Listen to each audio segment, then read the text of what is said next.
Memang hidup tidak seindah yang kita bayangkan ya. Aduh, ya memang tidak seindah yang kita bayangkan, tidak selancar yang kita harapkan. Tetapi tentu sebagai ada hikmah pasti nanti ada hikmah. Kita lihat dan tentu kita akan berusaha semaksimal mungkin bersama-sama kami di Komisi 6 selalu bersama-sama untuk supaya selancar dan seindah yang kita bisa berikan kepada masyarakat. Itu yang paling penting. Kalau lihat dari PPKN ini uangnya 2 miliar buat apa? Buat apa? Tetapi kalau untuk bicara tentang undang-undang, rancangan undang-undang, kita berkomitmen untuk kita akan selesaikan segera untuk penguatan terutama. Baik, untuk menyingkat waktu, saya yakin Bapak Ibu juga para anggota punya keindahan-keindahan atau bahkan ketidakindahan yang ingin disampaikan, tetapi mohon untuk bicara tentang efisiensi anggaran saja. Kalau ada isu-isu yang lain, baik itu di BUMN, di perdagangan, atau yang lainnya, itu nanti kita bisa bikin rapat, karena rapat lagi gitu ya. Karena setelah ini Pak Menteri Perdagangan ada agenda dan juga kita diburu waktu juga besok udah harus selesai. Saya persilakan Bintang Komisi 6. Disiplin efisiensi termasuk bicara tentang anggaran saat ini. Silakan Pak Kanang. Langsung ini. Ya, Assalamualaikum warahmatullahi wabarakatuh, Bu Ketua dan pimpinan. Yang saya hormati Pak Menteri, Pak Menteri BUMN, Menteri Perdagangan, dan Bu Wamen yang saya banggakan, Ketua KPPU RI, BPKN RI. Yang pertama saya ingin cerita sedikit tentang krisis, bahwa saya mengalami krisis ini pengalaman yang luar biasa, ada 4 kali Pak. Yang pertama 97-98, di mana krisis ini krisis yang luar biasa, krisis moneter dari 2.400 nilai dolar menjadi 14.000 nilai dolar waktu itu. Saya waktu itu bekerja di Inka Pak, industri kereta api. Nah, saya punya direktur pemasaran Pak Aryono yang selalu survive, maka ketemulah satu kata, change, perubahan. Ya, dari change ini muncul kalimat lagi yaitu tantangan jadikan peluang. Jadi ini tantangan juga. Bagaimana menjadikan peluang ke depan Indonesia, ini yang paling penting khususnya di perdagangan. Nah, maka Inka survive sampai sekarang. Maka tadi saya cerita, Eman, kalau ini Inka dijadikan satu dengan operator yang mana Inka memberikan visi misi ke depan menguasai ekspor kereta api. Tahun 2010 saya pertama kali setelah jadi wakil bupati menjadi bupati Pak. Ada amanah APBD yang mengatakan saya harus hutang 50 miliar, kecil saja sebenarnya. Tapi ketika saya menjadi bupati, bingung saya.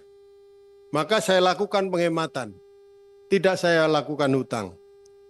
Maka seperti rapat ini, mohon maaf, rapat gini tidak ada snack.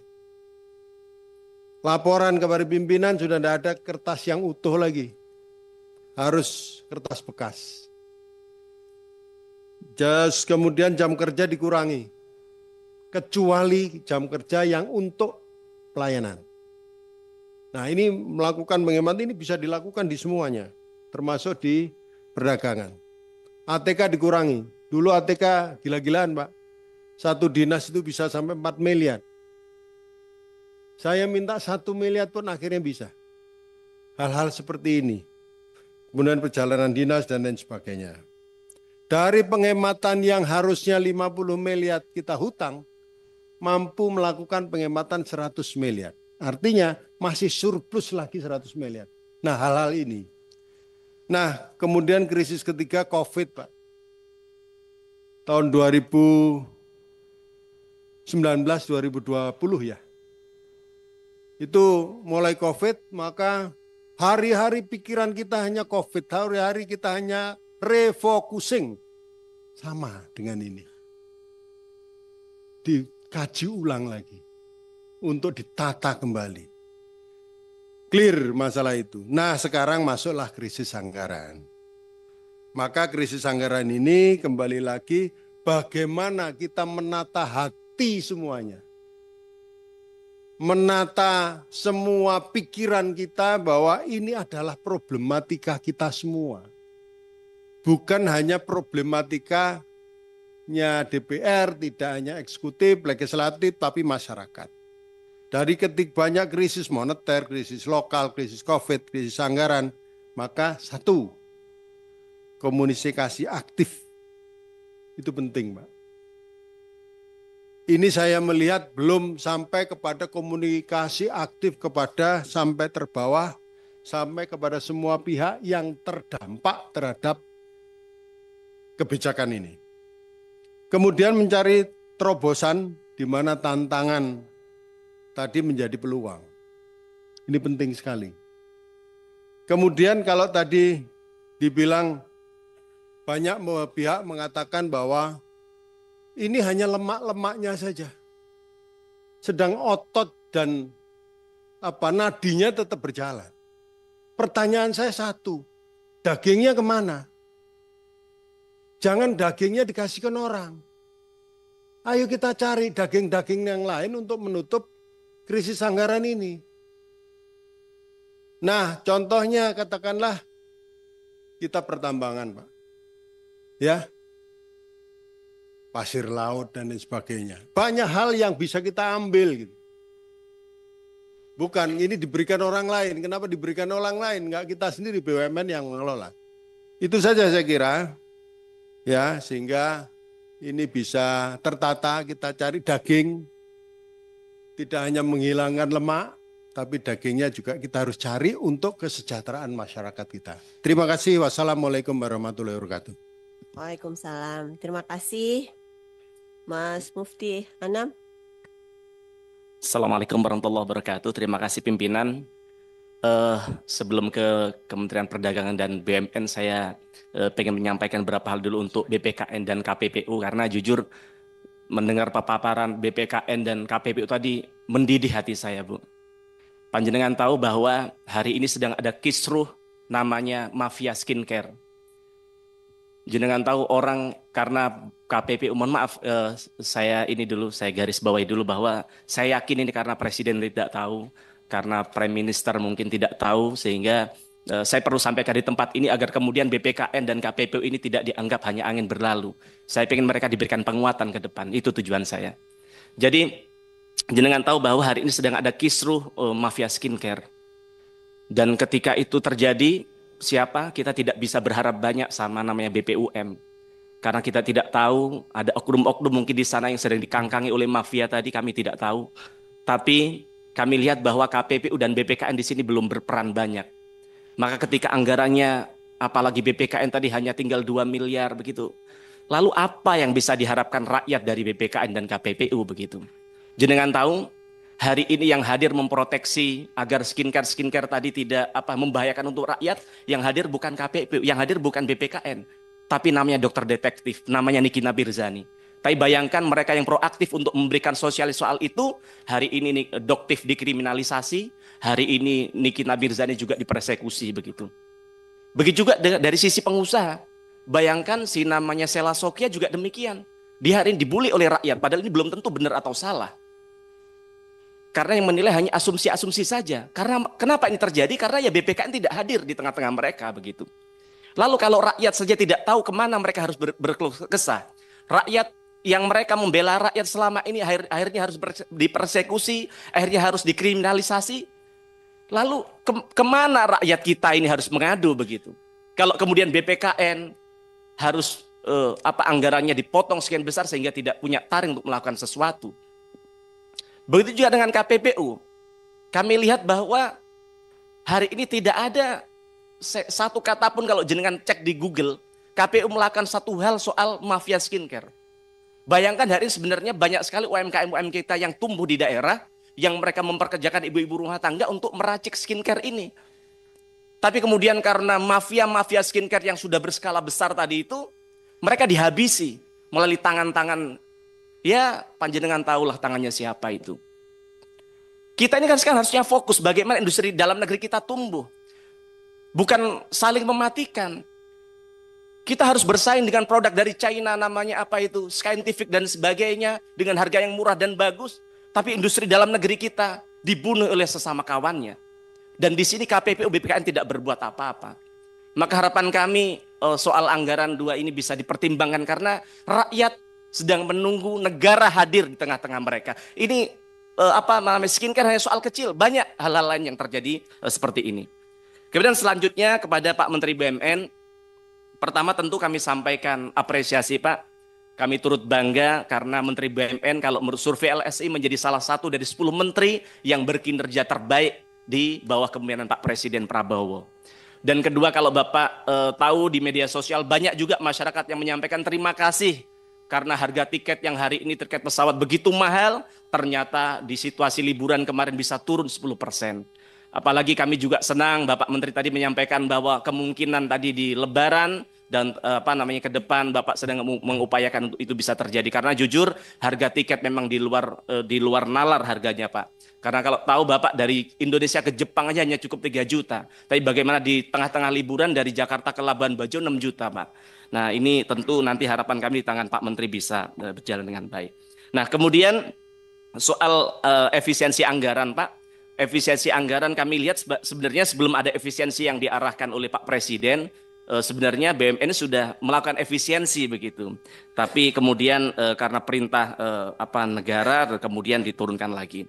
Tapi Pak kami mengingatkan bahwa kalau kementerian lain, kalau ibarat sepak bola, karena Bapak ini kan ketua PSSI Pak ya. Jadi kalau ibarat sepak bola, kementerian lain itu ibaratnya kan back Pak. Ibaratnya adalah penjaga gawang begitu. Kalau kementerian BUMN ini kan ibaratnya striker begitu Pak. Bapak merasakan bagaimana Bapak mencari striker hebat itu kan mahal Pak, tidak murah begitu. Tapi kemudian dengan striker yang mahal, dengan biaya pengelolaan BUMN yang harapan kami bisa jauh lebih optimal, yang lebih fit, maka akan bisa mencetak gol. Maka kita tidak bisa bayangkan dengan anggaran yang terbatasnya apakah BUMN masih bisa fit Pak. Bisa punya stamina yang cukup untuk melakukan gol, melakukan laba, agar kemudian laba yang diharapkan seperti yang target pemerintah. Karena saya tidak bisa membayangkan, sangat ngeri sekali ketika BUMN staminanya menurun. Kalau turun labanya 1% saja Pak, maka negara akan kehilangan potensi 2 triliun lebih yang laba yang harus hilang begitu Pak. Apalagi yang lebih besar dari itu begitu Pak. Nah, kemudian selanjutnya untuk Kementerian Perdagangan. Kami ingin menanggapi soal slide yang pertama tadi Pak. Pagu anggaran Kementerian Perdagangan tentu sedikit membaik, yang awalnya dipangkas 812 miliar yang kami dengar, tapi ternyata paparan Bapak tadi hanya 720 miliar begitu. Nah, saya ingin mendapatkan penjelasan yang lebih detail terkait alokasi belanja operasional yang sebesar 438 miliar itu Pak. Berapa yang dialokasikan untuk mendukung dan berdampak langsung pada 2 program prioritas yang jenengan sampaikan tadi, yaitu penguatan pasar dalam negeri dan juga ekspor. Nah, kami juga ingin tahu yang lebih rinci berapa alokasi untuk menjaga stabilitas harga melalui operasi pasar, Pak, dari anggaran yang hanya 720 miliar tadi.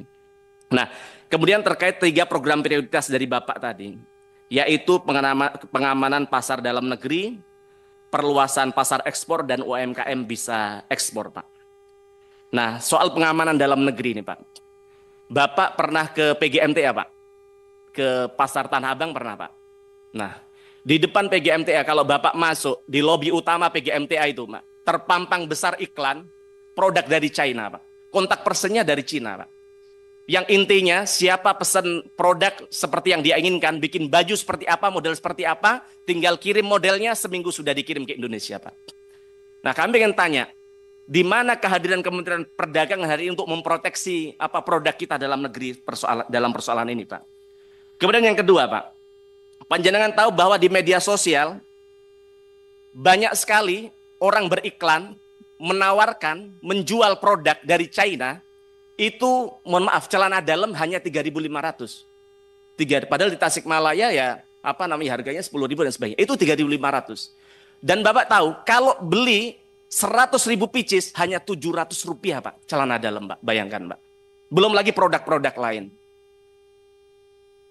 Kemudian yang ketiga Pak, konten kreator hari ini. Ini terkait yang tadi perluasan pasar ekspor Pak. Konten kreator, panjenengan tahu kalau di media sosial hari ini terlalu banyak konten kreator yang mengedukasi untuk bagaimana cara impor produk Pak.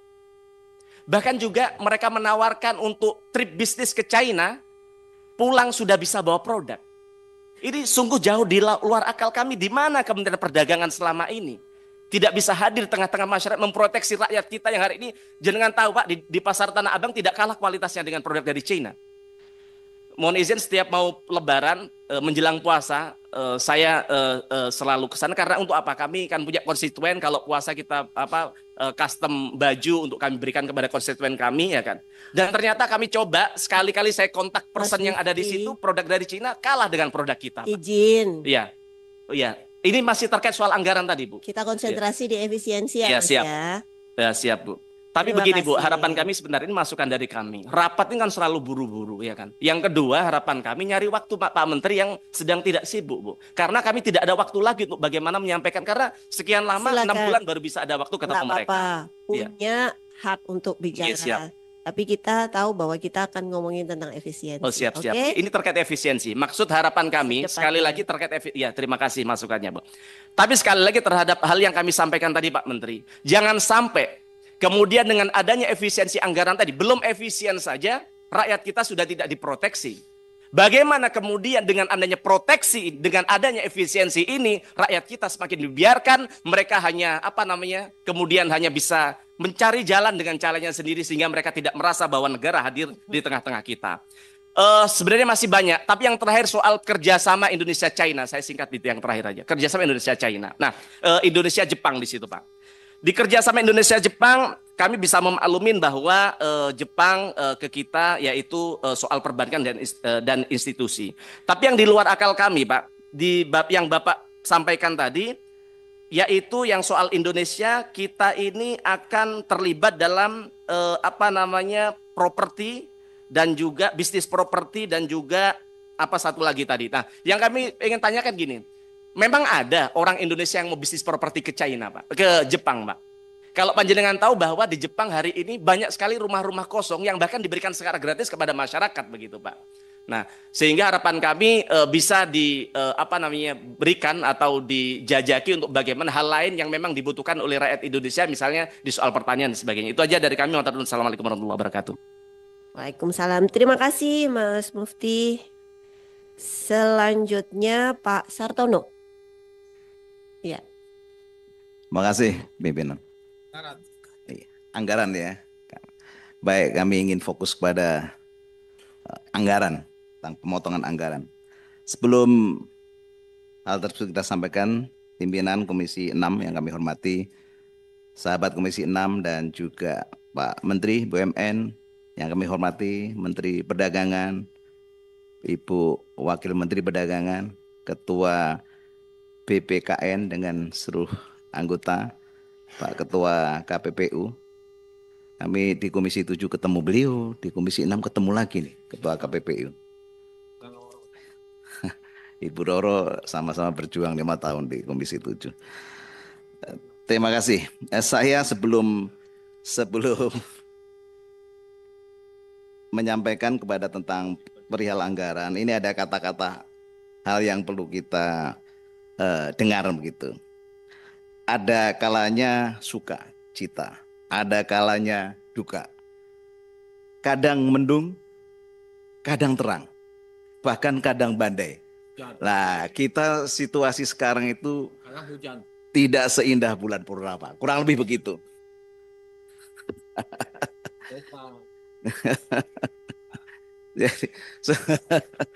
Jadi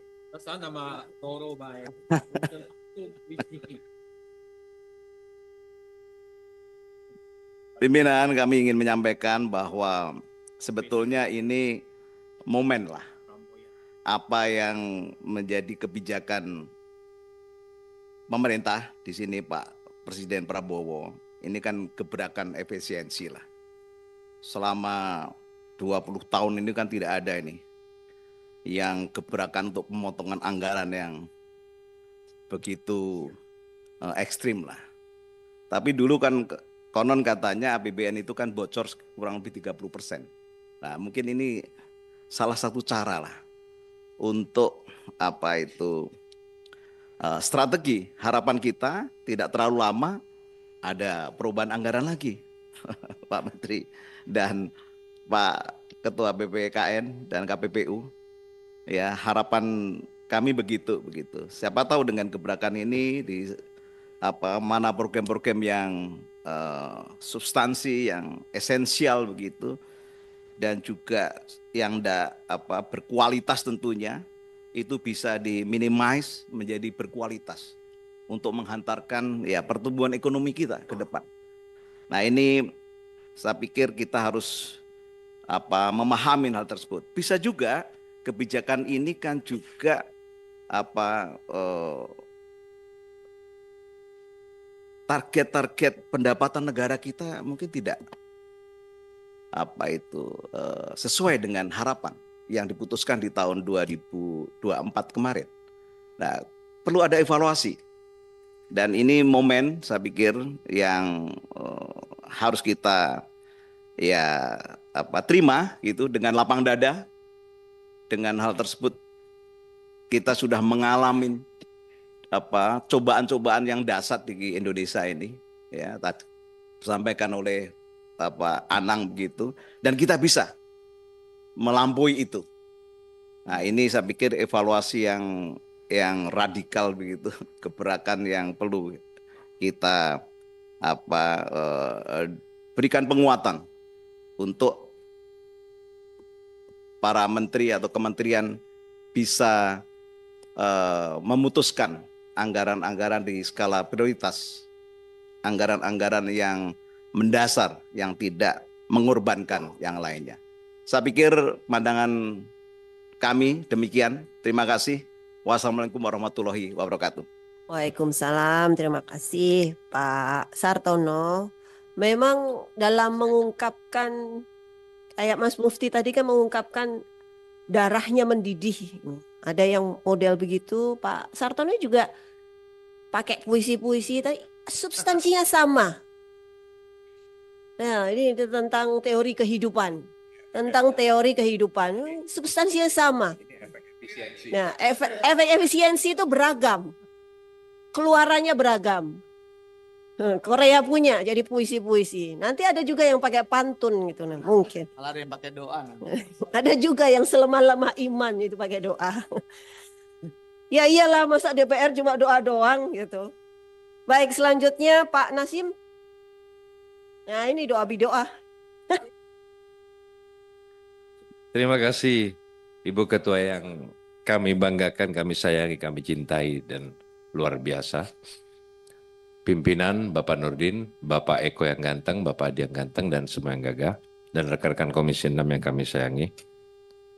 Ibu Ketua tadi pertama sudah. Ibu Ketua, Masya Allah Ibu Ketua. Yang ini, berkahnya Komisi 6 itu dipimpin seorang yang memang benar-benar luar biasa, berkredibel dan segalanya. Ya, insya Allah nanti saatnya kita ada waktunya tabayun bersama ya. Nah, yang saya banggakan dan harapan menjadi kebanggaan kami di sini hadir Bapak Menteri spektakuler Bapak Erick Thohir yang kami harap menjadi kebanggaan ke depan, ya kan? Masuk barang. Yang pasti selalu didampingi Mas yang ganteng Rabin, terima kasih, dan semua jajaran BUMN yang hadir pada hari yang sudah menciptakan sejarah GCG dalam BUMN kita yang berakhlak. Insya Allah semoga berakhlak juga regenerasi subholding dan semuanya nanti, holding dan subholdingnya Pak Erick. Yang kami harap menjadi kebanggaan Pak Mendak, Pak Budi, yang sudah memang lama di Mendak, mulai dari Sekjen, kita bertemu dari sebelum jadi Sekden, dari Sekden sekarang jadi Menteri Pak, luar biasa. Nanti Dek, saya kebiasaan manggil Dek kepada Roro ini, iya kan? Kebiasaan Dek Roro, Ibu Roro sekarang, karena sudah menjadi wamen, jadi tambah cakep di Roro. Alhamdulillah, memang bersyukur Pak Budi ini, kalau sudah didampingi di Roro, insya Allah semoga Mendak yang ke depan, yang juga Pak Karim, ada Pak Karim ya? Ada Sekjen, oh ada Pak Kadim ya, Pak Moga, ada Pak Moga. Nah Pak Moga ini yang PKTN yang sangat berat situasi kondisi saat ini. Yang pasti BPKN, kalau di sebelah saya ada Mufti Anam, ya, yang sebelah BPKN ada Mufti Mubarok. Terima kasih Pak Mufti ya. Pak Saiful juga yang selalu setia. Yang pasti KPPO, Fasrul Asa, terima kasih. Yang selalu didampingi Pak Aru dan rekan semua komisaris KPU dan semua rekan-rekan yang hadir. Saya tidak panjang lebar Bu Ketua dan pimpinan. Dari efisiensi yang kita bahas pada hari ini, jujur semua KL membahas efisiensi ini. Kalau kita bilang kurang, selalu kurang. Ya kan? Kita bilang cukup pun masih kurang. Kita bilang lebih pun masih kurang. Itu manusiawi, ya kan? Tetapi maksud tujuan misi visi dari Presiden Bapak Prabowo ini, bagaimana kepentingan ini bisa dirasakan efisiensi ini oleh masyarakat, oleh rakyat, oleh bangsa Indonesia. Itu yang harus digarisbawahi. Bukan malah menjadi kericuhan, provokatif, atau salah dalam menjalani melangkah yang diambil oleh para pembantu menteri-menteri dan lain-lainnya. Itu yang terjadi pada saat ini. Seperti yang kita lihat sebelumnya ini. Dan itu yang ke depan kita harapkan jujur. Memang KL selalu berkata, efisiensi ini Pak, paling tidak mentok 5-7 bulan sudah KO katanya. Iya kan? Tapi sekarang sudah muncul lagi restrukturisasi. Kalau dulu ada refocusing ya Bu Ketua ya. Sekarang restrukturisasi, nanti ada apa, ada PBNP dan semuanya akan berjalan. Yang penting satu, kami berharap rakyat utamakan. Pak Menteri, khususnya Pak Menteri Mendak, sudah jelas. Pak Moga juga sudah jelas menjelaskan kemarin, kita butuh sekarang gambaran dari Pak Menteri. Kenapa sampai hari ini menjelang bulan Ramadan, yang katanya HET minyak itu bukan hanya di luar HET harganya melambung tinggi, tetapi sekarang malah langkah minyak. Apa menunggu saat lebaran nanti dikeluarkan dengan luar biasanya harga? Nah itu saya butuh penjelasan. Saya paham, MDO dari Mendak sudah dikeluarkan kepada para pengusaha, kepada para distributor, ya baik ada D1 sampai ke D4-nya, ada di Bulog dan lain-lain. Nah, kami butuh gambaran. Siapakah yang bermasalah di sini? Apa gunanya Satgas Pangan? Kalau masyarakat nggak tahu Satgas Pangan, Pak, yang tahu Satpol PP kalau di daerah, Pak. Ya, di sana nggak tahu orang Satgas Pangan ini apa, siapa. Tahunya Satpol PP yang selalu dilihat setiap hari. Nah, masyarakat ini ingin tahu, kalau saya beli di luar HIT sekarang Pak, jujur, kalau berbukti saya bawa sekarang. Dan saya informasikan, HIT 15,7 terjual sekarang di atas 17.000, 18.000, ya kan? Satu dosnya bisa harganya sekarang 250, 300, terbukti di kios-kios. Apa ini mau ditangkap semua, mau dilaporkan kemana, bagaimana? Nah, mau tidak mau agen pengecer ya beli karena masyarakat butuh. Ya kan sama kayak tadi agen yang terjadi selama ini dan semuanya. Lah apa ini sudah memang tradisi membiarkan seperti ini? Oh, enggak apa-apa, nanti situasi kondisi masyarakat kan terbiasa sudah. Lah ini yang kita sedih. Efisiensi ngomongnya ya. Siap. Jadi SDM kita yang kita perlukan. Bagaimana cara mengatasi ini? Ayo bersama-sama Pak Menteri, khususnya juga Menteri BUMN, BPKN, KPPU bisa efisiensi juga dan bisa maksimalitas kerja kita ke depan bermanfaat untuk rakyat. Yang penting rakyat bagaimana kita? Rakyat tidak mau tahu urusan Pak sistem dan lain-lain. Rakyat yang penting ada, bisa membeli, harga pun naik sedikit pun tidak ada masalah. Yang penting tidak kesulitan. Itu yang penting. Nah, kalau kita berbicara panjang, kata Bu Ketua tadi tidak bisa panjang-panjang sebetulnya. Sebetulnya banyak yang perlu kita bahas, tapi ya mari sama-sama kita, ya seperti tadi, tabayun demi kebaikan dan bangsa kita, rakyat kita. Terima kasih. Wallahul muwaffiq ila aqwamit thoriq. Wassalamualaikum warahmatullahi wabarakatuh. Salam. Terima kasih Pak Nasyim. Ini caranya memuji-muji juga. Padahal kekecewaan juga. Silakan Mbah Bardi. Mas Eko, Mbah Bardi mau bicara. Jangan diajak bicara ya. Mohon maaf pimpinan. Yang saya hormati segenap pimpinan Komisi 6 DPR RI dan seluruh anggota yang hadir pada kesempatan hari ini. Dan tentunya juga saya hormati Wakil Pemerintah, ada Pak Menteri BUMN, Pak Menteri Perdagangan, dan KPPU serta BPKN. Semuanya adalah orang-orang yang senior, yang sudah tidak orang baru di pemerintahan. sudah mengalami proses periode yang lalu. Sehingga saya berharap dengan adanya ujian, menurut saya ujian, bukan badai, ini ujian. Ujian akan mampu bisa menerjemahkan daripada kehendak politik dan kehendak dari pimpinan nasional kita, sehingga ada beberapa hambatan dan kesulitan akan mampu mengatasi. Nah, saya ingin sedikit mencermati dari apa yang telah dipaparkan oleh beberapa dari kementerian dari BUMN, Perdagangan, KPPU, dan BKPN. Yang pertama saya mencoba mencermati dari Pak Erik ya, BUMN. Ini sangat rigid lah. Cuman saya melihat, ingin menanyakan aja. Sejauh mana contoh ya, pengurangan ATK 90%. Ini lahan biasa. Kasarnya, apa kertas mau diganti daun. Nah, artinya ini sangat luar biasa loh. ATK yang tadinya 100% tinggal 10%. Nah, mohon nanti saya nggak ingin ada satu rincian ini biaskan enggak. Cuman apa strategi apa, konsep apa yang bisa menjadikan dari 100% menjadi hanya 10%. Ini adalah ide yang berlian menurut saya. Itu luar biasa. Yang kedua juga ini, karena rata-rata mereka yang motong dari pemerintah kan 50%. Yang semati yang di atas 5%. Yang menonjol. Kemudian pengurangan fasilitas pimpinan. Ini sebuah pimpinan yang luar biasa. Yang memberikan contoh kepada bawahannya. Jadi tidak mau yang mewah-mewah, tapi dikurangi 70%, hanya 30% fasilitas pimpinan. Ini kira-kira seperti apa gambarannya Pak Menteri ini? Ini luar biasa ya. Tapi walaupun pengurangannya ya hampir sama, itu hampir 40-50% juga itu ya. Tapi ini sangat luar biasa menurut saya.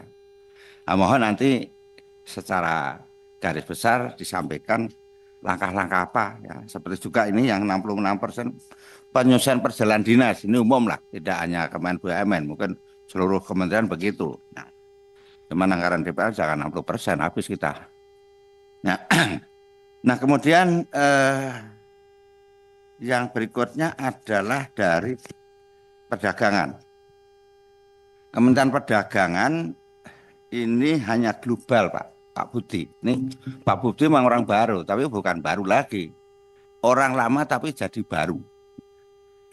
Jadi udah tahu persis belok perdagangan mengelola manajemen perdagangan berapa lah. Dari mulai bawah direktur, dirjen sampai sekjen sampai sekarang alhamdulillah jadi menteri. Nah, ini disampaikan hanya belanja pegawai 694 0,37 juta ya. Kemudian belanja operasional 438 miliar. Tapi tidak diberikan breakdown secara garis besar seperti yang BUMN. Coba Pak, bisa nggak kita diberikan breakdownnya? Sehingga apa?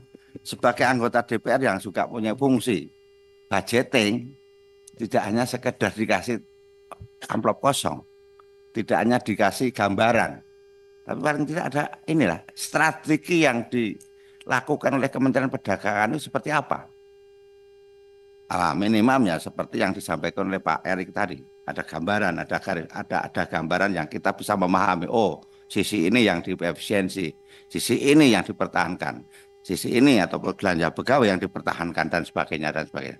Namun nanti Pak Budi selaku Menteri Perdagangan untuk diberikan penjelasan berapa persennya, masih ada kesempatan untuk saya hitung sehingga kita bisa menilai sebagai yang mempunyai hak fungsi budget itu bisa memberikan, karena kita tidak hanya mendengarkan, tentunya kita akan nanti menyetujui apakah anggaran ini yang revitalisasi ini apakah apa yang dirubah atau diperbaiki ini apa sesuai tidak, sehingga kita juga tidak hanya kotak kosong lah kira-kira. Nah kemudian untuk KPPU KPPU ya menurut saya miris lah, miris. Tetapi KPPU kan juga punya anggaran yang dari pajak yang BNPB. Nah, sejauh mana tadi udah sampaikan juga ya, anggaran yang dari APBN berapa, yang apanya APBN. Tapi kan penggunaan pajak bukan PNBP. PNBP ya. PNBP itu berapa dan cara penggunaan yang fleksibel bagaimana? Kalau menggunakan proses panjang kan panjang. Nah, apakah dengan adanya itu akan tidak menjadikan masalah? Nah, coba jelaskan secara ini detail sehingga apa? Kita yakin walaupun itu dipotong, itu kan nanti dari dampak. Itu satu. Kedua, berikutnya yang terakhir yaitu dari BPKN. Nah, sebenarnya kalau BPKN itu tidak ada masalah sebenarnya. Kenapa? Basicnya adalah LSM. Di LSM kan tidak pernah ada anggaran. Nah, cuman persoalannya akan mempengaruhi juga bagaimana pengaruh besarnya terhadap dari dampak ini. Nah, kemudian ya, yang saya khawatirkan Bapak Ibu sekalian, dengan adanya keputusan Presiden ini, dibilang bagus-bagus ya untuk ujian kita, untuk kita melakukan satu versi yang secara totalitas secara nasional. Tapi kalau ada yang saya khawatir ada dampak. Dengan penurunan ini kita karena mendadak ya, karena sesaat aja kita diberi waktu hanya 2 hari. Kemudian dampak utama yang pertama, apakah nanti akan terjadi penurunan terhadap pelayanan publik? Ketika ada penurunan pelayanan publik, itu yang berontak bukan bapak-bapak sekarang, nggak akan berani kita berontak. Tidak akan berani kita protes. Kalau yang protes sudah rakyat bagaimana? Kalau pelayanan publik seperti yang tadi APPU, BPKN, taruhlah ada pengaduan 5 tahun tidak diapa-apain, APPU ada kasus tidak diapa-apain karena tidak ada dana dan sebagainya. Apakah ini tidak menjadikan persoalan menurunnya ataupun tidak percaya publik terhadap kebijakan pemerintah? Ini nolong nanti mungkin disampaikan sehingga tidak anggaran sekedar untuk dikurangi atau ditambah, tetapi konsep fokus utama adalah pelayanan yang berkaitan dengan pelayanan publik. Nah, kemudian apakah dari tadi yang contoh saya ingat Pak KPPU ya, yang ada kanwil nggak bisa memberikan anggaran. Nah, terus mereka mau kemana? Karena mereka kan juga sudah sudah tetap ya, pakai tetap ya Pak ya, sudah kan, bukan honorer, bukan kontraan. Nah, itu bagaimana? Karena juga berkaitan dengan pemerintah daerah dan sebagainya. Nah, yang ketiga dampaknya adalah yang paling parah ketika nanti sudah tidak ada atau menurunnya, bahkan sudah tidak ada kepercayaan investor terhadap Indonesia, bukan apa? Kebijakan yang tidak permanen. Ada takut kalau suatu saat kebijakan itu dirubah. Nah, apakah itu tidak pada lari? Yang mau datang tidak pergi. Ini yang mohon dari pandangan Bapak sekalian kasusnya ini. Sehingga apa? Eksistensi negara itu tetap berjalan, tapi bukan karena kekurangan anggaran, tapi kebijakan yang tidak berubah-berubah, yang itu bisa menjadi pedoman bagi investor yang akan masuk di Indonesia. Itu saja, terima kasih. Assalamualaikum warahmatullahi wabarakatuh. Terima kasih Pak Badri, Mbah Bardi. Selanjutnya Pak Yulisman. Selamat datang di Komisi 6. Terima kasih Bu Ketua. Bismillahirrahmanirrahim. Assalamualaikum warahmatullahi wabarakatuh. Yang kami hormati Ibu Ketua dan para pimpinan dan seluruh anggota Komisi 6. Yang saya hormati Menteri BUMN, Perdagangan dan Ibu Wamen, serta Ketua KPPU dan Ketua BPKN. Berakit-akit ke hulu, berenang ke tepian, Bu Ketua. Bersakit-sakit dahulu, bersenang-senang kemudian. Karena saya dari Riau, sedikit pantun aja ringan-ringan. Nanti kalau yang berat-berat belakangan.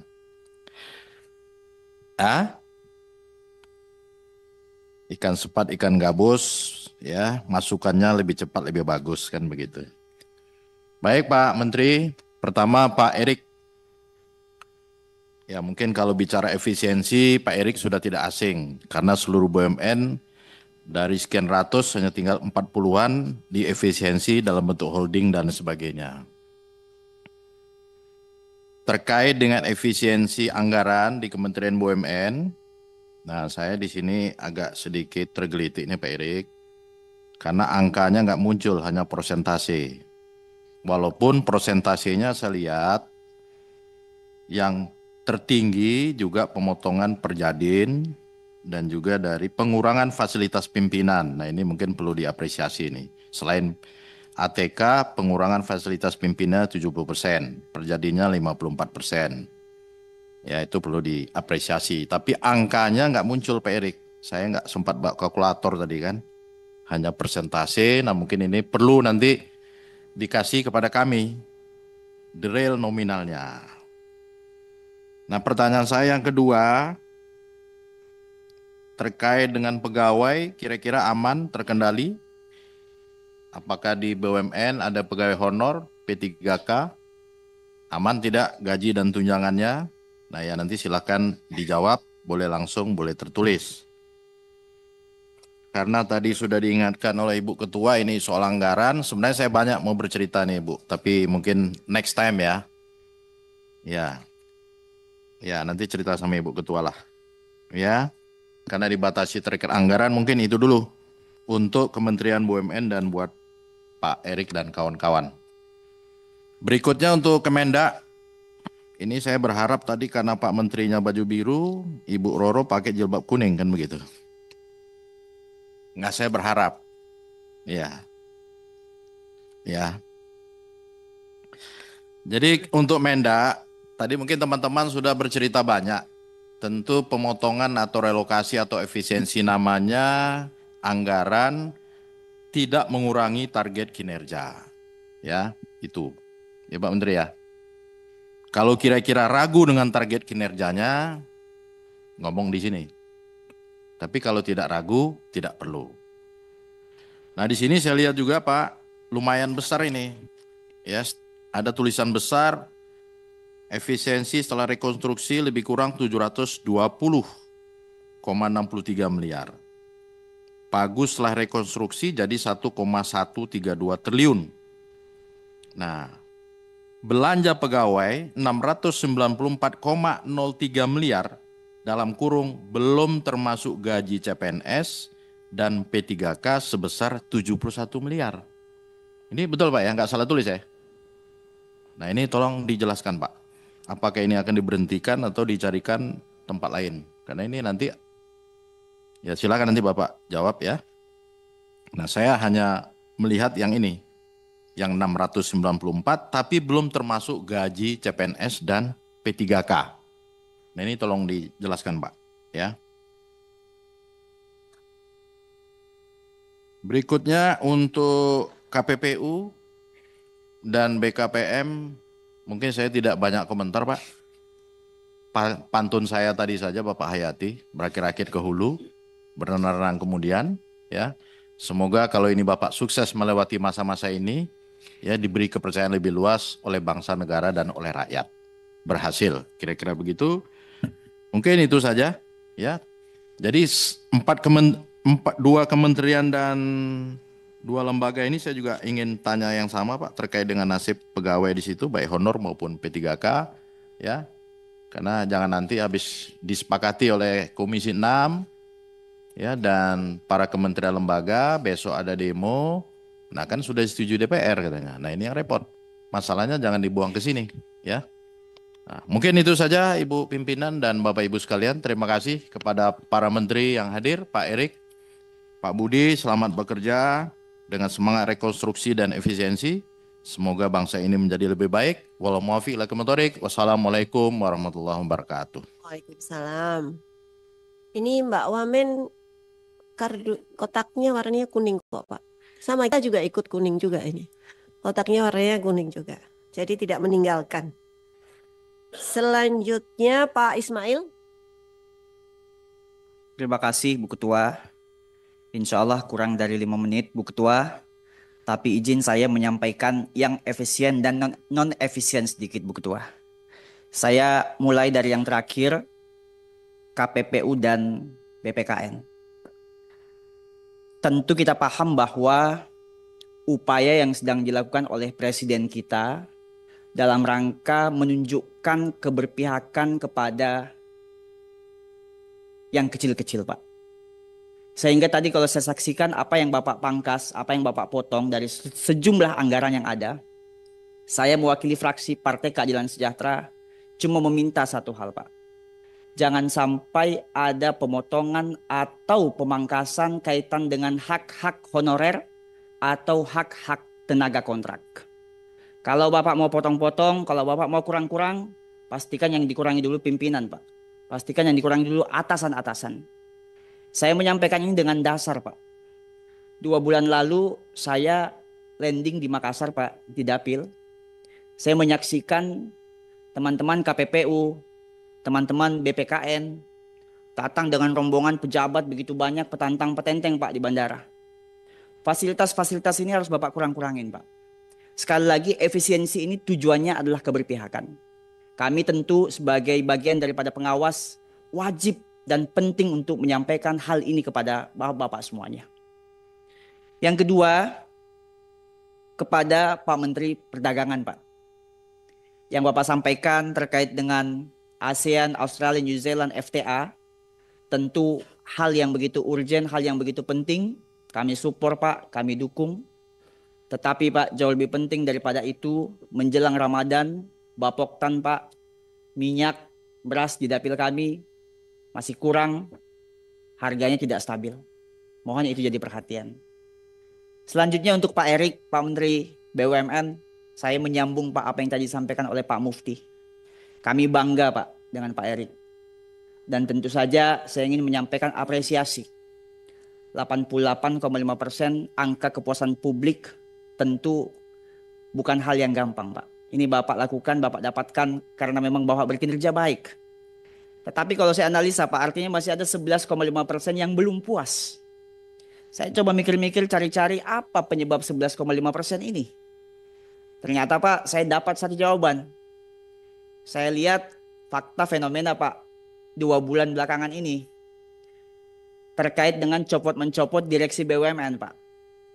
Ada yang baru menjabat 7 hari, baru selesai syukuran, tiba-tiba 7 hari berikutnya dicopot Pak. Ini penting jadi atensi Pak, karena kalau kaitan dengan evaluasi rasanya 7 hari belum ada yang bisa dievaluasi Pak Menteri. Berikutnya saya memberikan usulan Pak, ini mungkin juga kaitan dengan efisiensi.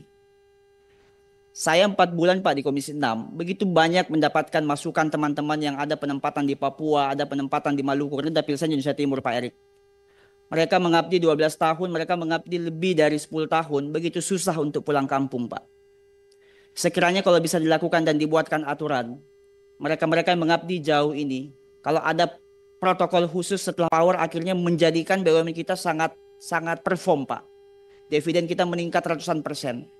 Sekarang masyarakat ini rindu Pak. Sudah 2025 Pak Erik kok belum kelihatan lagi gebrakan yang baru Pak. Semoga ada gebrakan baru dari Pak Erik.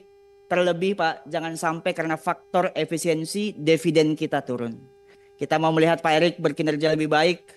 Meskipun anggaran dipotong, tapi pastikan dividen terus meningkat dan target terlampaui. Terima kasih Bu Ketua. Assalamualaikum warahmatullahi wabarakatuh. Terima kasih Pak Ismail. Teteh kita, silakan. Teteh Rike. Ya live dulu. Jangan lupa. Pastikan. On dulu, benar.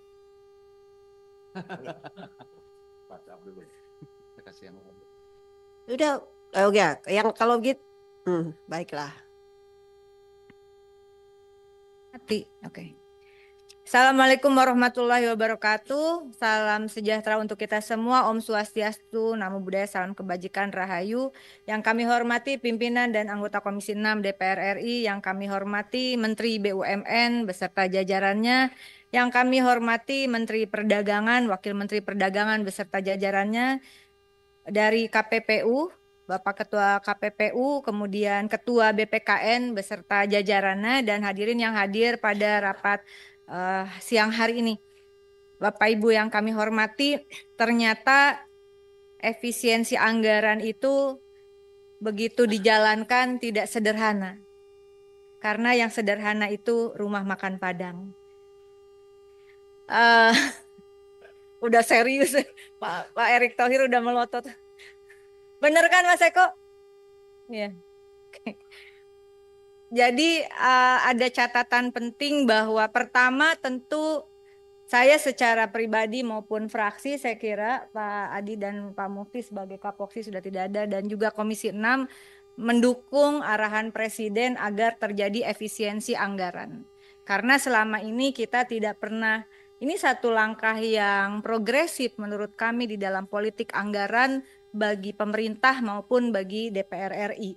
Belum pernah ya kita ada, dan ini dibuka minta efisiensi lalu rekonstruksi dan sebagainya. Namun demikian tentu saya ingin menyampaikan beberapa hal, beberapa data, mohon dikoreksi jika saya salah. Pertama, landasan dari terjadinya efisiensi tahun anggaran 2025 itu adalah Perpres nomor 1 tahun 2025 tentang efisiensi belanja dalam pelaksanaan APBN dan APBD tahun anggaran 2025 yang diterbitkan 22 Januari 2025. Betul ya Bapak Ibu ya? Sepakat ya. Kemudian keluarlah Surat Menteri Keuangan nomor S-37-MK.02-2025 tentang efisiensi belanja KL dalam pelaksanaan APBN TA 2025 yang terbit 24 Januari 2025. Betul ya Bapak ya? Namun kemudian hasil efisiensi yang berdasarkan 24 Januari 2025 tersebut kemudian mengalami disebut dengan rekonstruksi, yaitu berdasarkan rapat online antara DJA Kemenkyu, mohon koreksi kalau saya salah, ini info dari yang kemarin kita sudah rapat dengan beberapa kementerian dan lembaga. Setelah keluar efisiensi, lalu keluarlah lagi ternyata harus ada rekonstruksi efisiensi berdasarkan rapat online Dirjen Anggaran Kemenkyu dengan perwakilan dari kementerian lembaga. Izin ya pimpinan saya bertanya langsung, betul ya Bapak Ibu? Betul. Nah oleh karena itu mohon koreksi, karena DPR RI ini tidak memiliki kewenangan lagi untuk memeriksa Satuan 3 berdasarkan putusan Mahkamah Konstitusi, maka saya kira tadi berlembar-lembar, tapi izinkan pimpinan kita cek bersama. Kementerian BUMN Pagu APBN awal 2025 adalah senilai 277.498.437. Betul ya Bapak ya? Kemudian nilai efisiensi berdasarkan surat Menkyu 24 Januari 2025 123.600 juta. Lalu kemudian setelah efisiensi sisa 153.898.437. Betul ya? Betul. Mohon izin ya pimpinan ya. Kemudian Kementerian Perdagangan 1.853.277.516 mengalami efisiensi 812.197.000 berdasarkan surat Menkyu 24 Januari 2025, sehingga setelah efisiensi anggarannya adalah 1.041.080.516.000. Betul. Kemudian KPPU Pagu APBN awal 105.373.198.000, efisiensi surat 24 Januari Kemenkyu 42.200 juta. Setelah efisiensi artinya KPPU mendapatkan 63.173.198.000. BPKN Pagu awal 8.967.942.000, efisiensi di 24 Januari 2025 senilai 6.582.942.000. Setelah efisiensi sisa 2.385.000 saja. Lalu kemudian nilai efisiensi tadi direkonstruksi pada tanggal 11 Februari 2025 sehingga nilai efisiensi berdasarkan rapat online DJA Kementerian Keuangan beserta perwakilan dari KL adalah Kementerian BUMN mendapatkan efisiensi 115.524.996.00 dan setelah rekonstruksi 11 Februari sisa 161.973.441.000.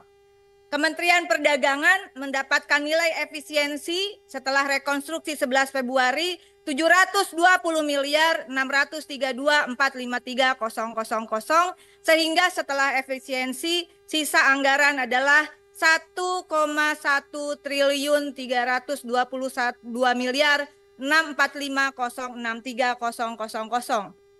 KPPU setelah efisiensi 11 Februari 2025 lewat rapat online Kemenkyu, DJA Kemenkyu adalah 37.900.000 sehingga setelah rekonstruksi 67.473.198.000. Betul ya? Betul ya. Nah, saya juga ingin menyampaikan bahwa tadi karena ini menjadi pertanyaan berbagai pihak. Belanja pegawai Kementerian BUMN senilai 77.619.364.000. Kemudian Kementerian Perdagangan 609.037.509.000 termasuk titipan belanja pegawai dari BPKN. Betul Bapak? Kemudian KPPU belanja pegawai 46.898.893.000. Nah, kenapa saya sampaikan mumpung masih ada waktu, mohon tadi juga sudah disampaikan.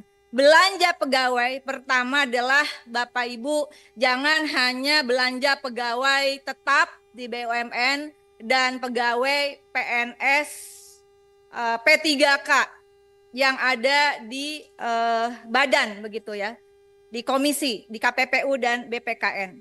Tolong berikan data yang jelas tentang semua pegawai dengan status kerjanya.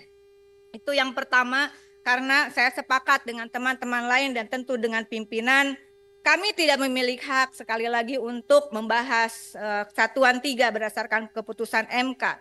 Tetapi kita juga bukan hanya menjaga Komisi 6, saya kira juga menjaga Presiden Republik Indonesia agar efisiensi ini karena terjadi di beberapa kementerian dan lembaga itu seolah-olah membuat orang kehilangan pekerjaan.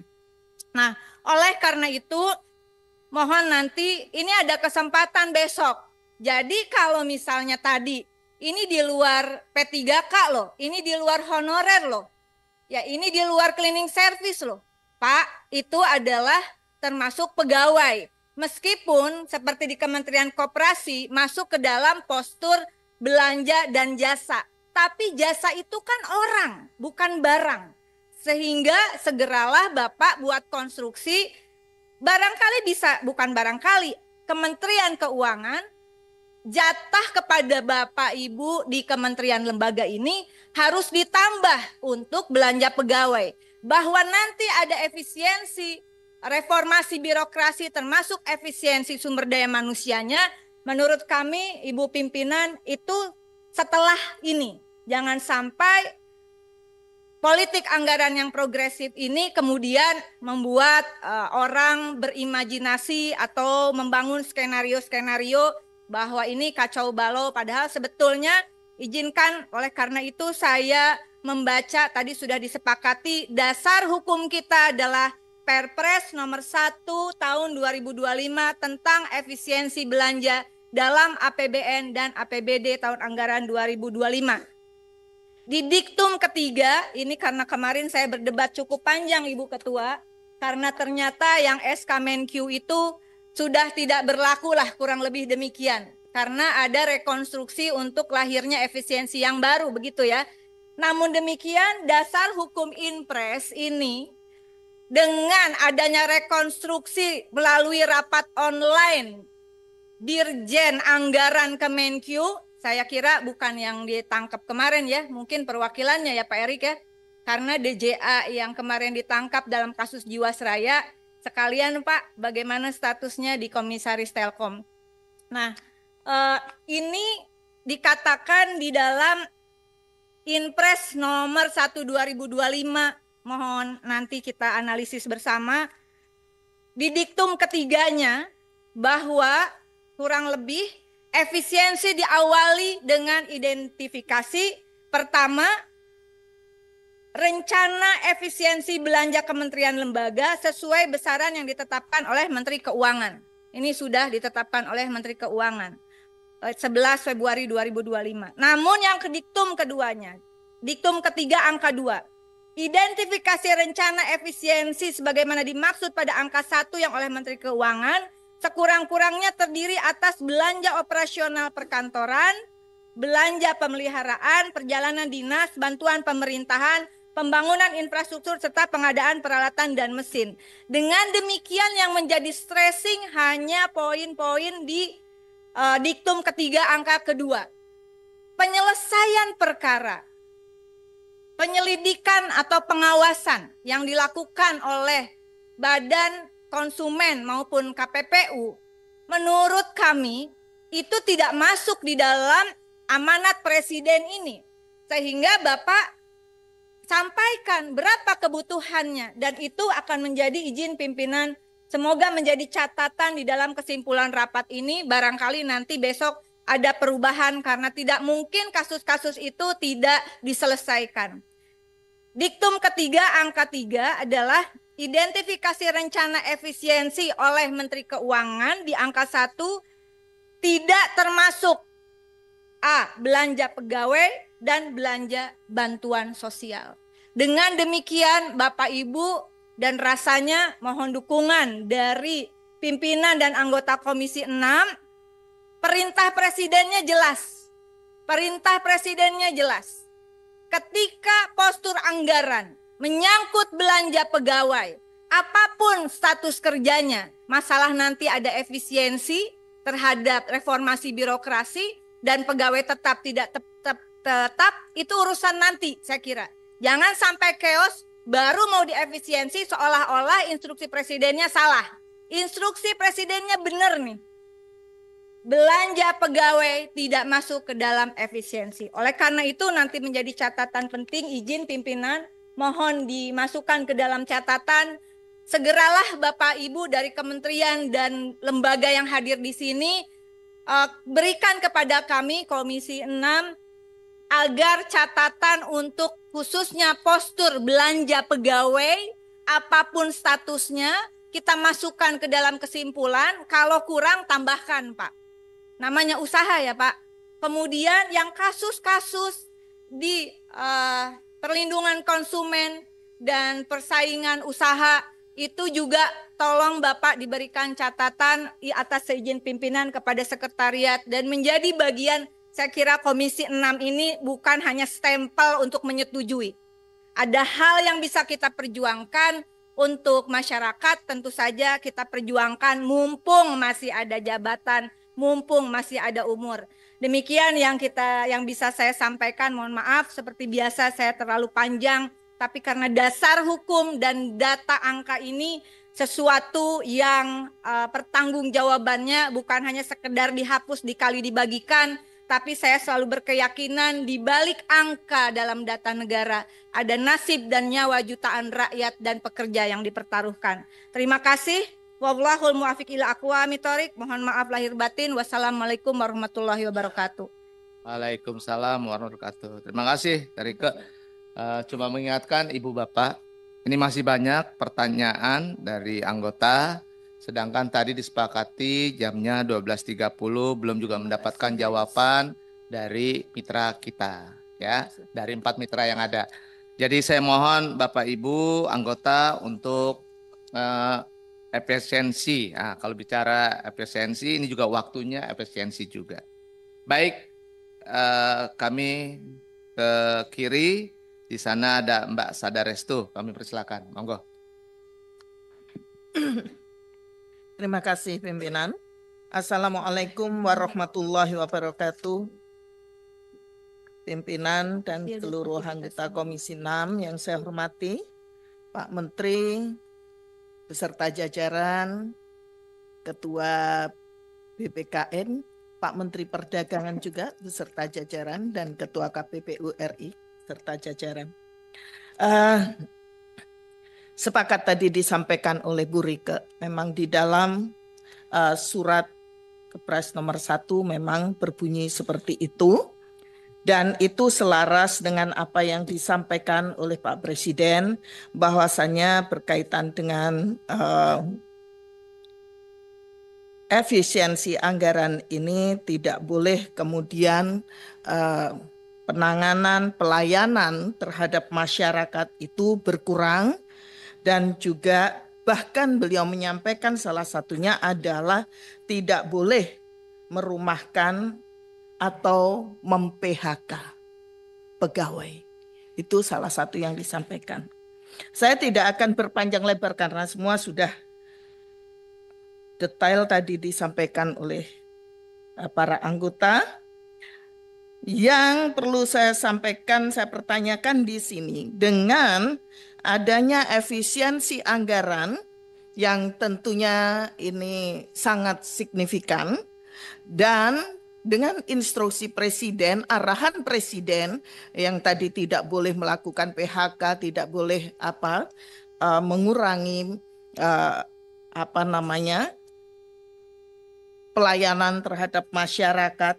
Lalu bagaimana strategi cara yang paling tepat dan cepat dari seluruh kementerian di sini, Kementerian BUMN, Perdagangan, dan juga KPPU dan BPKN dalam melayani atau menangani permasalahan-permasalahan yang ada di tengah-tengah masyarakat. Tadi KPPU menyampaikan panjang sekali permasalahan yang masih belum ditangani, begitu juga BPKN dengan anggaran yang sangat terbatas itu, bagaimana strateginya untuk bisa tetap bisa berjalan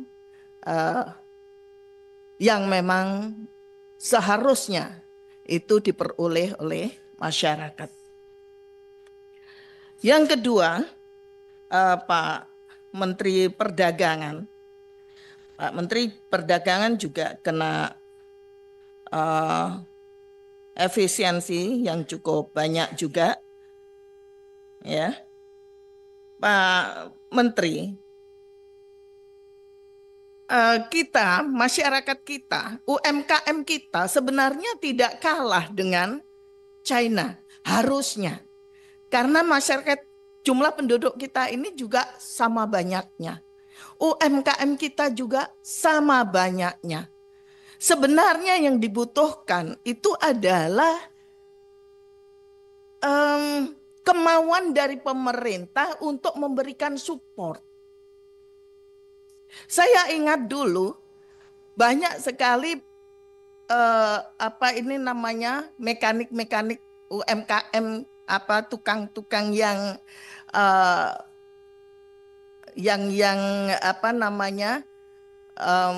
bikin mesin-mesin seperti penggilingan, bahkan ada yang membuat onderdil sepeda motor dulu di Sidoarjo, ya. Tetapi pada akhirnya bukan malah diberikan ruang, bukan malah diberikan support, tapi mereka justru dimatikan karena mereka dianggap melanggar dengan undang-undang atau peraturan yang ada. Kalau ini, Pak Menteri, mohon maaf, kalau ini tidak ditangani dengan baik, seperti halnya di Cina. Di Cina itu semuanya boleh meniru onderdilnya motor Honda, boleh bikin motor persis Honda. Jadi ketika ada investor masuk itu ada perjanjiannya. Kenapa kita tidak melakukan itu untuk bisa melindungi para UMKM kita? Di sana jauh lebih murah karena semuanya dikerjakan home industry. bukan dikerjakan oleh perusahaan besar. Jadi onderdil-onderdil itu semuanya home industry. Saya kira ini perlu dicontoh. Begitu juga dengan UMKM yang lainnya. Banyak sekali yang dulu sudah pernah ekspor, kemudian harus berhenti. Sama halnya dulu pernah dibuka ekspor untuk beras. Tetapi tiba-tiba pemerintah membuat peraturan baru tidak boleh. Di stop karena kita harus menyelamatkan atau mewujudkan swasembada pangan. Pada kenyataannya apa, kita tetap impor. Nah, inilah yang tadi berkaitan dengan anggaran. Apa yang akan dilakukan oleh Pak Menteri? UMKM yang dibutuhkan itu support, Pak. Terus kemudian ruang untuk bisa melakukan kredit di perbankan. Karena tidak sedikit bahkan rata-rata mereka terkena masalah karena tidak bisa kredit karena dianggap tidak kredibel. Jadi mereka tidak bisa karena tidak memenuhi persyaratan untuk bisa mendapatkan kredit. Ini minta tolong Pak Menteri BUMN untuk khususnya bank-bank himbara. Karena kalau tidak di tengah-tengah pemotongan anggaran, efisiensi anggaran, kalau masyarakat tidak kita push, kita bisa kolaps nih Pak. Jadi salah satunya adalah nge-push UMKM untuk bisa memberikan kontribusi di tengah-tengah kondisi yang saat ini. Ya. Dan terakhir Pak Eko, mohon maaf, tolong juga Pak Menteri Perdagangan, ini berkaitan persoalan UMKM yang ditanggulangin, yang dulu terkena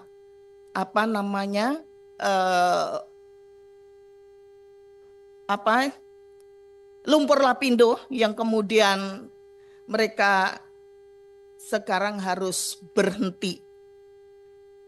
Tolong itu segera ditangani, segera diberikan support untuk mereka. Karena tidak sedikit mereka yang juga terlilit oleh perbankan karena kasus lapindo, bahkan ada salah satu pengusaha yang benar-benar sudah kolaps dan harus kehilangan. Terima kasih pimpinan. Wassalamualaikum warahmatullahi wabarakatuh. Waalaikumsalam Mbak Sada Restu. Kita memahami. Baik. Ya. Sahabat Pak. Matur suwun Mbak Sada Restu, dari kiri kita sekarang ke kanan. Di sana sudah ada Mas Rijal. Kami persilakan Mas Rijal dari PKS. Terima kasih pimpinan. Assalamualaikum warahmatullahi wabarakatuh. Melanjuti tadi diskusi teman-teman, dalam 2 hari ini selama pembahasan mengenai efisiensi anggaran, terus terang pimpinan saya khawatir ini banyak orang-orang pinter di Dirjen Anggaran yang salah mengartikan instruksi Presiden. Realisasi untuk efisiensi daripada anggaran itu bukan hanya potong-potong, tapi harus cari income juga. Penghasilannya apa? Misalnya begini, ya mungkin ya pemerintah Pak Prabowo bilang, ya efisiensi gitu ya, cuman gitu aja kan. Yang di bawah-bawah ini langsung potong. Nah, harusnya kalau misalnya kita tahulah secara gamblang sebenarnya, ahli-ahli ekonomi telah bicara di mana publik kebocoran pajak itu sudah 50% bisa. Kalau misalnya anggaran sekarang pajak 2.000 triliun, berarti kan 3.000 triliun. Seharusnya bisa ada potensi di situ. Artinya 1.000 triliun sendiri. Itu jauh sekali yang diminta sama Pak Prabowo sebenarnya. Ini kalau cuma mainnya nyerah, artinya pajak tidak bakal bisa lagi 2.000 triliun sudah tok potong dari ini, akhirnya salah. Jadi pertama kita minta pimpinan untuk yang di Komisi 6 ini, lembaga dan kementeriannya jangan langsung diterima. Ini saya lihat ada surat baru nih, Bariket S75, ya, tanggal hari ini ya Pak, 13 Februari ya, mengenai pelaksanaan efisiensi itu. Betul apa? Iya. Ada. Tadi di paparan KPPU ada surat itu Pak. Tanggal 13 Februari 2000. Yaitu dari Kementerian Keuangan. Iya. Tanda tangan Bu Sri. Iya, jadi tadinya S35. Betul ya? Itu yang tanggal 24 Januari. S37 tanggal 24 Januari. Lalu ada lagi S75 hari ini 13 Februari mengenai rapat online itu, Mbak Rika. Betul? Bukan? Ya, ini. Hah? Ada? Ya. Belum. Ini yang tanggal 11-nya. Oke. Jadi kita belum setuju dulu, artinya kita lihat dulu, ini kita panggil orang-orang pintar yang dari Dirjen Anggaran ini, dasar hitungannya apa, itu karena kalau kita lihat di sini masih banyak masalah biaya operasional, biaya pegawai. Jadi sistemnya itu sistem nyerah ini, kalau menurut saya sistem orang kalah, bukan instruksi sebenarnya dari Presiden Prabowo seharusnya. Nah, yang kedua mengenai BUMN, saya pikir ini ada usulan dari Kementerian BUMN, mungkin kita bisa bahas pimpinan. Yang kedua mengenai Kementerian Perdagangan, saya harap sini ada masalah belum termasuk gaji CPNS dan PPWK 71 miliar ya Pak. Belum termasuk, Oh belum ada. Yang PPWK juga belum ada. Baru perkiraan saja ya Pak.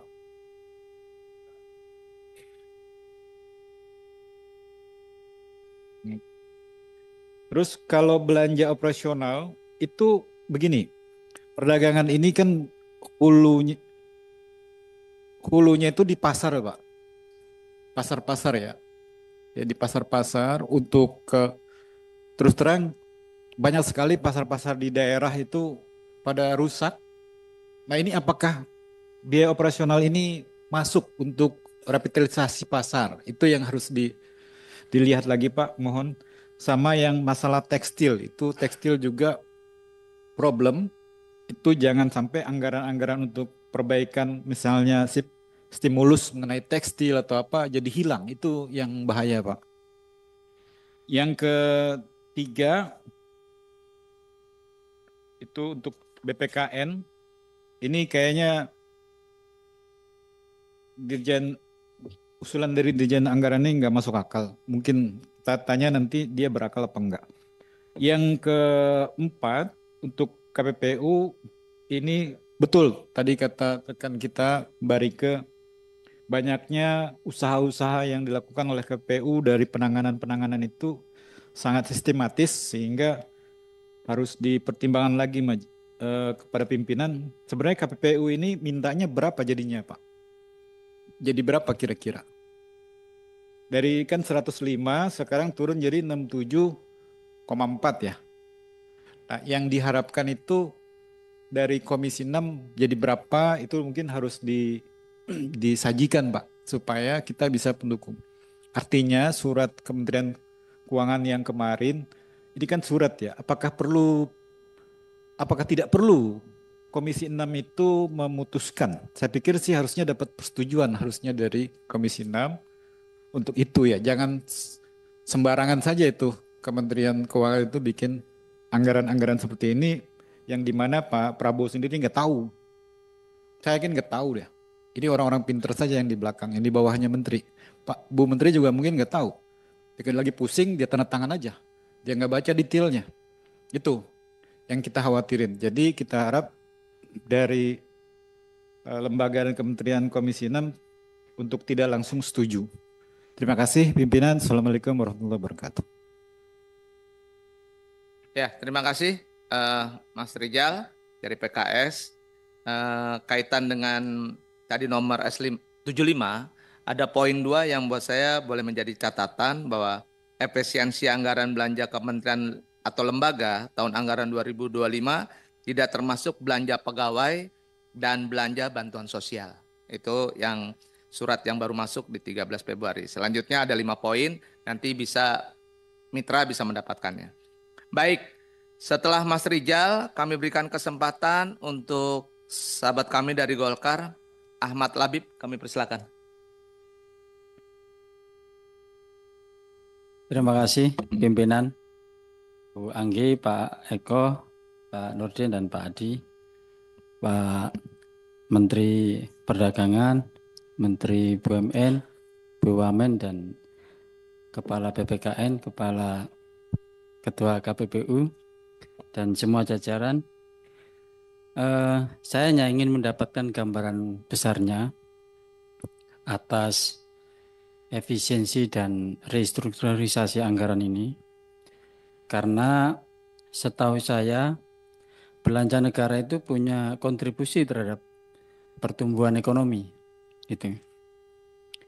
Kami tidak ingin optimisme yang sudah terbangun bersama Presiden Prabowo ini menurun, karena kita tidak memahami gambaran besarnya restrukturisasi ini mau dibawa kemana, ke sektor apa, dan kira-kira dampaknya, efeknya terhadap baik itu negatif atau positif terhadap pertumbuhan ekonomi seperti apa. Itu tolong sedikit diberikan gambaran gitu.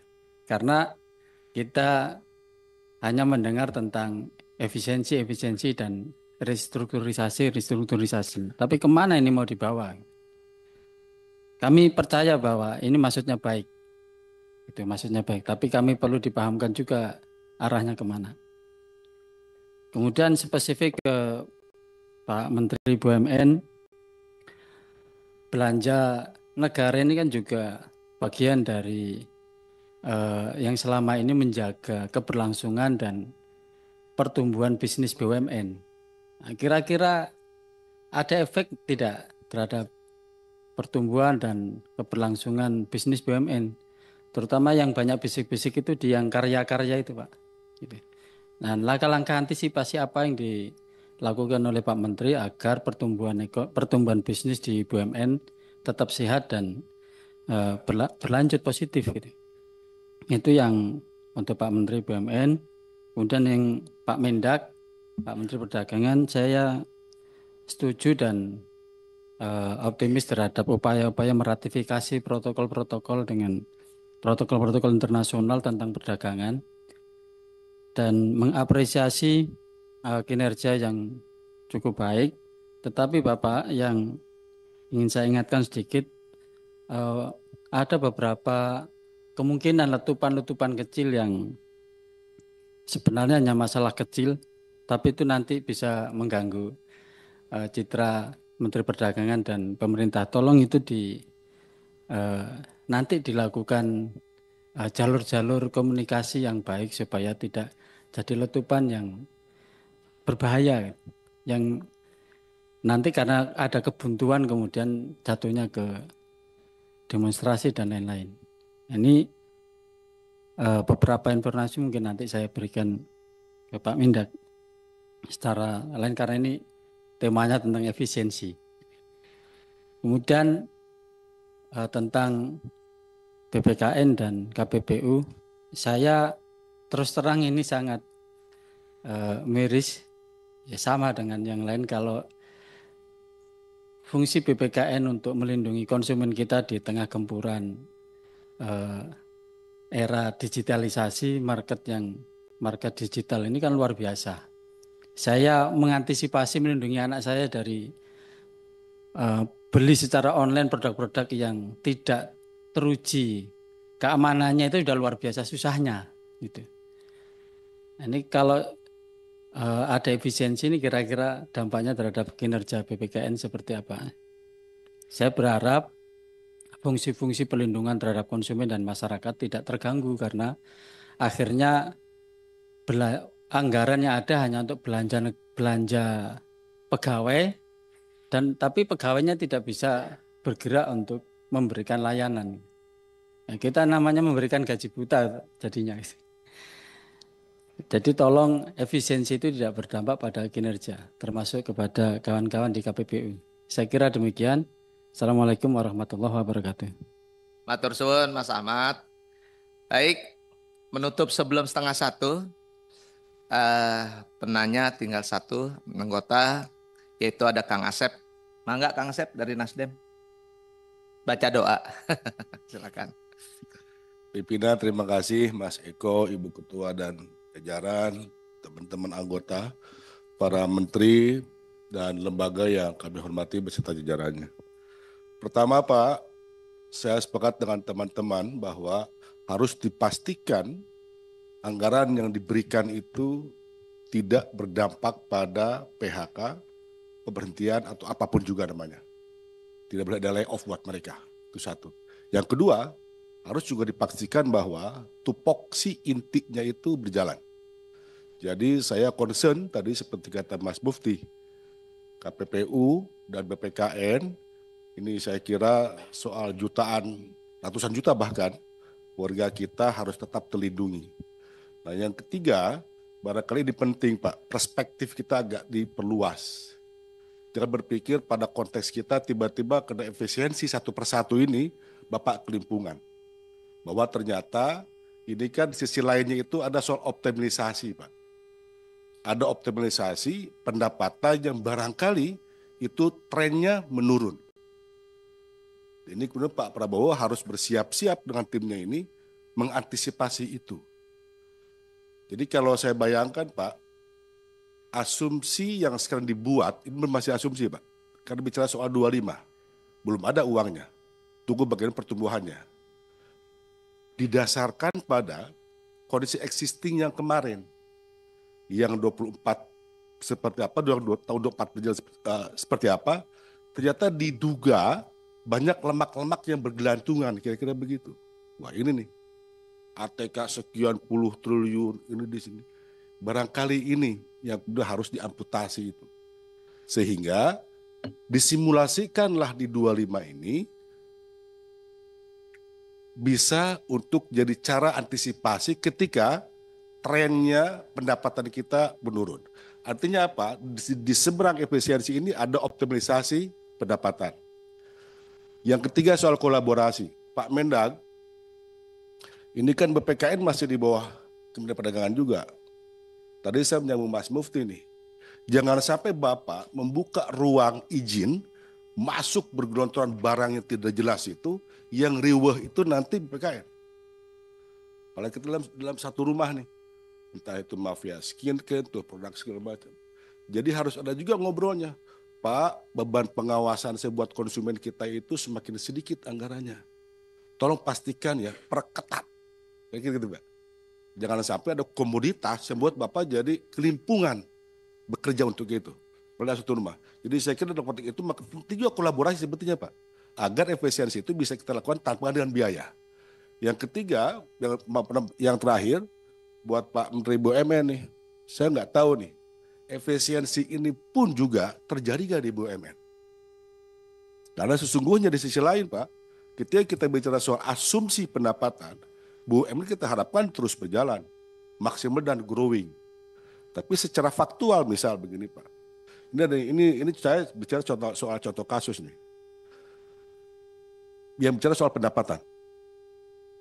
Beberapa hari yang lalu saya baca berita, Pertamina Pak sampai nombok 3,6 triliun untuk bayar subsidi BBM. Karena gara-gara atas nama strategi BUMN, entah itu nojol sama dikerjakan oleh anaknya Telkom. Entah Telkom Metra atau Sigma begitu, itu gagal mereka. Sehingga kemudian ketika gagal, Pertamina tidak punya data untuk dapat kompensasi subsidi BBM-nya ke Kementerian Keuangan. Akibatnya apa? 3,6 triliun Pertamina harus nombokin dari itu. Jadi uang itu juga ada di situ. Ini salah satu contoh. Jadi sesungguhnya Pak Menteri, ini saya khawatir, ini kan bedanya teman-teman kita semua ini kan pakai APBN nih. BUMN pakai uang negara juga yang dipisahkan. kita dipantau ketat. Mereka berpikir ketika uang dipisahkan itu seperti uang nenek moyangnya aja, Pak. Ada untung besar, sebelum diberikan ke negara, saya bikin anak perusahaan baru. Capeknya, OPEX-nya, segala macamnya. Itu kan duit-duitnya sebetulnya mesti jadi potensi keuangan negara juga. Menjadi potensi pendapatan kita semuanya. Jadi saya kira barangkali, Pak Menteri, pastikan tuh di BUMN itu, Pak. Kebocorannya, fraudnya, dan begitu banyak kegagalan-kegagalan proyek gitu yang akhirnya merugikan juga BUMN dan mengurangi asumsi pendapatan yang akhirnya apa? Ke kementerian Bapak, ke Kemendak, ke lembaga yang lain terdampak. Ini saya kira salah satu PR agar kemudian konteks bicara efisiensi ini pun juga kita hadapkan dengan soal potensi optimalisasi barangkali kita juga abai di situ. Pimpinan saja, terima kasih. Ya, terima kasih Kang Asep dari Nasdem. Kami kembalikan lagi ke Ibu Pimpinan. Kami persilakan, Bu. Baik, terima kasih Mas Eko. Dari meja pimpinan, Mas Adi mau bicara? Oh, cukup. Baik, Bapak Ibu, Ibu Wamen terutama, kan ibunya cuma Ibu Wamen juga. Ini bukan Ibu, Mbak, maafin. Adiknya Bang Nasim. Saya menggarisbawahi dari yang disampaikan Mas Eko dari surat dari Bu Menkyu, bahwa yang poin 2 itu bahwa efisiensi anggaran belanja kementerian tahun anggaran 2025 itu tidak termasuk belanja pegawai yang dikurangi dan bantuan sosial. Ini adalah aturan atau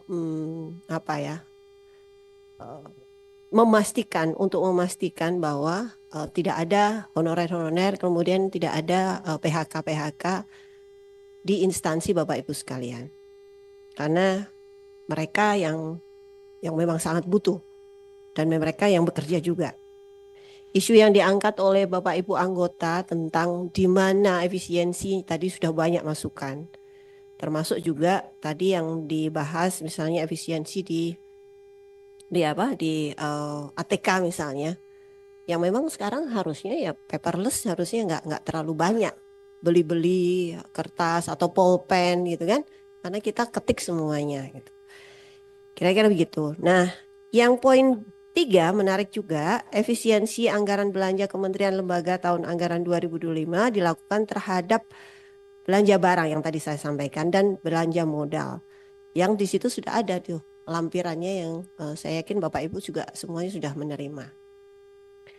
Yang pengen dipastikan oleh Bapak Ibu sekalian para anggota bahwa semua efisiensi itu tidak berdampak terhadap pemberdayaan dan layanan. Pak Mufti jangan manduk-manduk, uangnya nggak ada jenengan. Termasuk juga dukungan ini yang harus diantisipasi juga.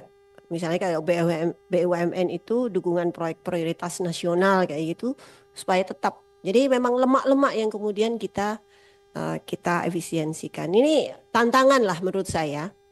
Tantangan bagi kita semuanya untuk bisa olahraga gitu ya, sehingga lemaknya yang kemudian dihilangkan. Yang ada itu tadi yang disampaikan oleh salah satu anggota yang mengatakan bahwa itu ya nadi dan otot yang memang untuk bergerak. Saya pikir itu, saya persilahkan. Oh iya ya, saya akan nambah 30 menit. Cukup Bapak Ibu? Maksimum. Sampai jam 13.